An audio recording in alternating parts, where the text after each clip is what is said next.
La présentation du projet américain de super jet d'affaires supersonique Boom était probablement l'une des conférences de presse les plus attendues de ce salon.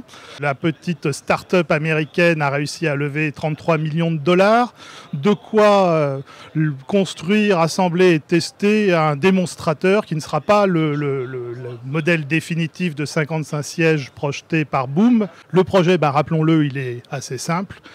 Ressusciter les voyages transatlantiques, interrompus depuis l'arrêt du Concorde il y a 14 ans déjà.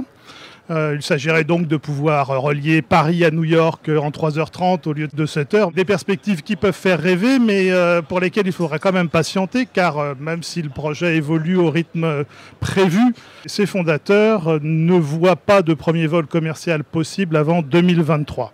Le fait de voler en supersonique, effectivement, nécessite quelques technologies et précautions particulières, mais il faut bien se rappeler que finalement, si l'histoire du Concorde s'est terminée par un accident tragique, cet accident était dû à un débris sur la piste, n'était pas dû au vol supersonique lui-même. Il n'y a pas eu en fait d'accident de supersonique commercial dans toute la carrière du Concorde. D'ailleurs, je pense qu'il y a beaucoup plus une attente que des craintes vis-à-vis de cette perspective. L'un des paris des fondateurs du projet Boom est de démocratiser entre guillemets le voyage supersonique en étant capable de proposer des Paris-New York au prix d'un Paris-New York sur une classe affaires d'une compagnie classique, c'est-à-dire aux alentours de 4 000, 5 000 dollars le billet. D'arriver à réduire les coûts du vol supersonique de 70% par rapport à ce qu'étaient les coûts du Concorde à l'époque. Ce projet Boom n'est pas le seul projet de supersonique. J'en compte au moins 4 autres, tous à peu près au stade de l'avion de papier, de la levée de fonds.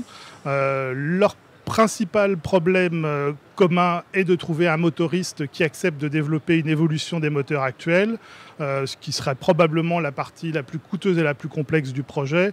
Et pour l'instant, en dehors de quelques partenariats, de manifestations de bonne volonté ou d'intérêt, nous n'avons pas encore de projet de moteur qui permettrait d'affirmer avec certitude que ces supersoniques verront le jour.